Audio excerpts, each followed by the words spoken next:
अनंतपूर, एलरू, खन्नम, गंतकुल, पामडी आणि कर्नाटकमध्ये गोविंदहल्ली, बरसूल, नागराळपूर, हरळाहल्ली, हंपी तर हे फार पुरातन मंदिरं आढळतात.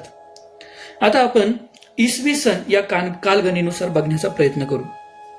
तर मालू सोनार नामक एक महत्वाकांक्षी कवीने मालू तारण असा 32 अध्यायांचा एक ग्रंथ लिहिला. या ग्रंथामध्ये शालिवाहन राजा त्याचा प्रधान रामचंद्र सदाशिव सोनार याने दिंडीरवन तोडून तेथे पंढरपूर नगरीची स्थापना केली असा उल्लेख आढळतो.